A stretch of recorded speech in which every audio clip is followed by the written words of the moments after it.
sorti du tombeau, il est vivant, il est vivant, il est vivant, il est roi des rois éternellement. Merci à toi mon Dieu qui a donné ton Fils et nous a donné la pleine victoire en son nom. Tout genou fléchira, toute langue confessera que Yeshua est Seigneur, béni soit son nom. Jésus-Christ a dit, je suis le chemin, la vérité et la vie, et nul ne vient au Père que par moi. Je n'ai payé ni or ni argent, j'ai tout et gratuitement. Car pour moi Jésus a versé son sang, et je suis sauvé maintenant.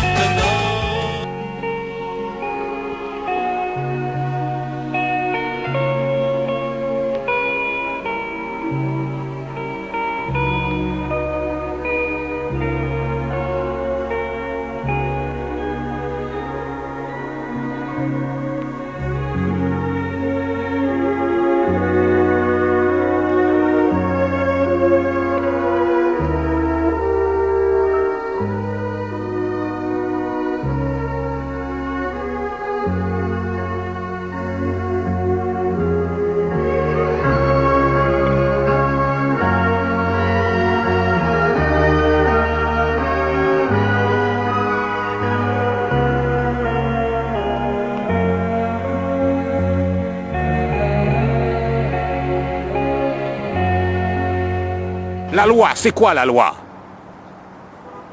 Il y a qui disent, oui, les 10 commandements, il faut les observer, parce que l'apôtre Paul et les apôtres et les autres apôtres les rappellent les 10 commandements dans la deuxième alliance. Ils y sont tous.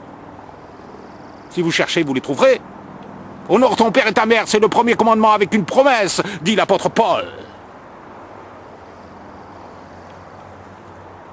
Puis il y en a qui vous disent, oui, ah, les 10 commandements, oui, mais pas le Shabbat. Ils sont allergiques au Shabbat. Non. Les disciples, ils se réunissaient le premier jour de la semaine. Alors là, ils prennent un verset dans les Actes pour rompre le pain. Alors, ils en ont déduit que rompre le pain, ça voulait dire prendre la Pâque, la Sainte Seine. D'où ça vient la Sainte Seine, tout ça? Je vous signale quand même que les Juifs, les premiers convertis, les premiers chrétiens, prenaient la Pâque une fois par an, pas toutes les semaines. Et quand ils se réunissaient le premier jour de la semaine pour rompre le pain, ça ne veut pas dire prendre la Pâque, ça veut dire prendre un repas en commun. Parce que le Shabbat, il existait toujours. Hein, quand les apôtres se sont réunis, là, qu'ils ont dit, bon, on a jugé bon de ne pas leur imposer autre chose que les viandes sacrifiées, de s'abstenir des animaux étouffés et du sang, enfin des choses comme ça. Je n'ai pas le verset en entier à l'esprit pour le moment. Parce que tous les Shabbats, Moïse leur est prêché. Donc on n'a pas besoin d'en rajouter davantage, ils vont l'entendre tous les Shabbats. Ils n'ont pas dit tous les dimanches, ils ont dit tous les Shabbats. Et ils parlaient pour les vrais croyants qui s'étaient convertis. Tous les Shabbats. Alors, un jour, il y a quelqu'un qui m'a dit, ouais, mais dans Hébreu, ils disent que le repos, c'est en Christ. Attendez. Dans ce passage, l'auteur de l'épître fait une comparaison. Comparaison. N'est-ce pas? Une comparaison, ce n'est pas une abolition. Si je dis, par exemple, Jésus est le soleil de mon âme, est-ce que le soleil disparaît pour autant? Quand je dis mon repos est en Christ, le Shabbat est en Christ aussi, est-ce que ça annule le Shabbat? Non, on fait une comparaison.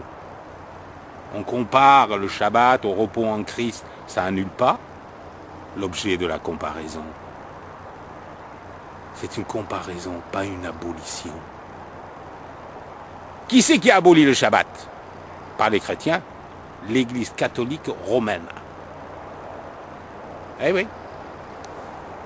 Cherchez bien sur Internet. Alors maintenant, on a Internet, c'est bien. Il y en a des choses sur Internet. Avant, on ne savait pas, maintenant, on peut savoir. Oui. Ça a été aboli par l'Église catholique qui a décidé que le Shabbat, il ne fallait plus le faire. Et je vous signale quand même que les églises évangéliques, qui se disent « nous sommes comme les premiers chrétiens », sont issues de l'Église catholique. C'est-à-dire qu'il y a eu la réforme, Luther, qui a réformé certaines choses, mais pas tout. Il a gardé pas mal de choses de l'Église catholique, comme le baptême des enfants, tout ça, et puis d'autres choses aussi. Et puis de la réforme sont venues les églises évangéliques. Mais il y avait des baptistes qui gardaient le Shabbat. Ah oui. Shabbat. Ah, j'ai oublié le T. Ils gardaient le Shabbat. Et pourquoi l'ont-ils abandonné? Pourquoi? Soi-disant que les premiers chrétiens se réunissaient, je répète, le premier jour de la semaine pour rompre le pain. Mais rompre le pain, cette expression est employée dans plein d'autres endroits. Par exemple, quand Paul traverse, qu'il est prisonnier, qu'il est amené là sur le bateau, cherchez dans le livre des Actes, vous trouverez. Il a rompu le pain. Et il ne prenait pas le repas de la Pâque. Hein. Ça ne voulait pas dire qu'il prenait la Pâque, qu'il prenait ce que vous appelez la Sainte Seine, que vous prenez tous les dimanches, mais qu'eux prenaient seulement une fois par an.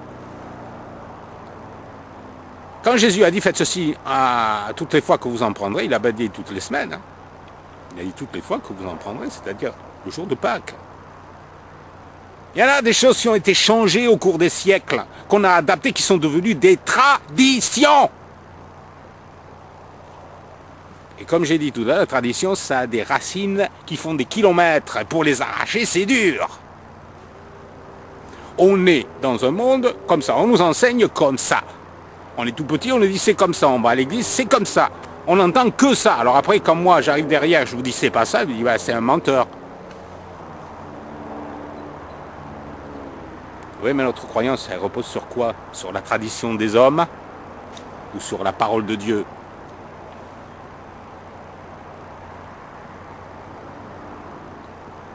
Oui, alors, rompre le pain, oui, il rompait le pain. Jésus aussi, à un moment donné, quand il y avait son sermon sur la montagne, là, il a rompu le pain. C'était pas la Pâque. Rompre le pain ne veut pas dire prendre la Sainte Seine, le repas de la Pâque, ça ne veut pas dire ça. Ils ne se réunissaient pas le jour de la semaine pour prendre la Sainte Seine, pour faire le culte à Dieu. Ils mangeaient ensemble. Souvenez-vous que dans le livre des Actes, ils avaient tout mis en commun. Tous leurs biens en commun. Ils avaient fait des communautés et ils se réunissaient pour manger ensemble. Mais le jour du Shabbat, c'était le jour d'adoration de Dieu. Je le répète. Ils l'ont précisé parce que tous les samedis, tous les Shabbats, Moïse leur est prêché. Ils peuvent l'entendre le jour du Shabbat. Il y a pas marqué dimanche. Réveillez-vous. Changez de lunettes. Parce que c'est pas écrit. C'est dit par la tradition. Alors les catholiques, ils ont aboli le Shabbat. Et les évangéliques, ils ont récupéré le dimanche. C'est devenu sacré, le dimanche. Sacré. On adore le dimanche. Vous savez comment on dit dimanche en anglais? On dit Sunday. Vous savez ce que ça veut dire Sunday? Jour du soleil. Et vous savez d'où ça vient? Le dimanche, c'est le jour d'adoration d'un dieu païen. On adore Dieu le jour d'adoration d'un dieu païen. Vous croyez que ça lui plaît? Dieu, lui, il dit adorez-moi le samedi. Nous, on dit non, il y a un dieu païen qui préfère que ce soit le dimanche. Vous croyez que ça lui plaît à Dieu? Qu'on change les lois et qu'on fasse les nôtres au lieu des siennes? Parce qu'il y a aussi les fêtes. La fête des mères, la fête des pères, les anniversaires, Noël. Il y en a des choses à dire. Hein. Parce que Noël, par exemple, moi c'est vrai, j'ai fêté Noël pendant des années et je le faisais de bon cœur. J'adorais Dieu, j'adorais le Seigneur le jour de Noël. Mais Dieu n'a jamais institué la fête de Noël. Vous direz, ouais, ça n'existait pas dans l'Ancien Testament, ouais, je sais. Mais même dans le Nouveau, il ne le faisait pas. Les disciples n'ont jamais fêté la naissance du Seigneur. Jamais. Jamais.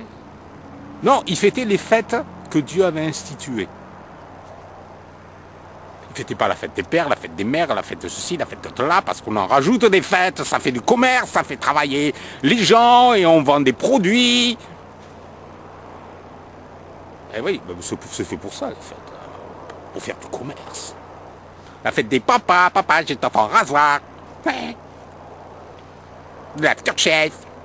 Ou n'importe quoi d'autre. Ouais, on vit dans Babylone. Mais vous voyez pas? Vous êtes aveugle. Comme moi j'étais. Aveugle. Aveugle. On voyait pas, réveillez-vous. Vous êtes à Babylone. Et Satan, le diable, qu'est-ce qu'il a fait? Il a habillé ses faux dieux avec les habits du christianisme. Le jour d'adoration du dieu soleil, il a changé en le jour d'adoration de Yeshua. Satan se déguise en ange de lumière. Et vous savez, la fête des mères aussi, la fête des pères, tout ça c'est lié avec des dieux païens. Mais ça a changé. Alors, les chrétiens disent, mais moi je ne le fais pas en adorant un dieu païen. Non, non, j'adore le vrai Dieu avec ça. Vous êtes-vous demandé si ça plaisait à Dieu de laisser tomber toutes les fêtes qu'il avait instituées pour les remplacer par des fêtes où derrière un drap où on a dessiné du christianisme, il y a un Dieu païen. Cherchez sur Internet l'origine de Noël. Vous allez voir, vous allez être étonné. Je ne pense pas que Dieu aime ça. Évidemment, c'est pas faute de la plupart des gens qui font ça honnêtement, sincèrement et avec bonne foi, bon cœur. Ils veulent honorer Dieu en fêtant Noël. Et sans le savoir, ils le déshonorent. Je sais que pour la plupart c'est sincère. Ils ne font pas à mal. Ils font pour Dieu. Et s'il faut, même en disant ça, je ne vais pas vous convaincre de changer, mais c'est Dieu qui peut vous convaincre. Mais regardez en général dans le monde, Noël c'est quoi? La plupart des gens ne croient pas en Dieu. C'est un prétexte pour faire la fête. C'est le Dieu païen qui est derrière. Bien sûr, on y a greffé le Père Noël, c'est pas moi. Hein. Je dis tout de suite. Je suis pas le Père Noël, non. Je ne vous porterai pas de cadeaux, c'est promis. Non, non, non. J'y ressemble, oui, c'est vrai. Je pourrais jouer dans un film le rôle du Père Noël. J'ai plus qu'à mettre un bonnet rouge, un habit avec des bords blancs et on me prend pour le Père Noël, c'est sûr. Une fois pour rigoler, j'ai dit à quelqu'un, je suis le Père Noël de True One en anglais. Je dis, le seul vrai, c'est moi. Ah, bien sûr, ça fait rire les gens, mais bon. Sauf quand c'est les enfants, je leur dis pas. Ça peut y croire. Et oui, Père Noël, les gens y croient plus qu'à Dieu. Tout est fait pour détourner les regards du vrai Dieu. Vous avez transformé mon temple en une caverne de voleurs, avait dit Jésus quand il est rentré dans le temple et qu'il y avait les vendeurs de pigeons. Il les a chassés avec un fouet. C'est exactement ce qu'on devrait faire. Prendre un fouet. Et chasser tout ce qui ne va pas dans notre vie. Et revenir à la Torah, à la parole de Dieu.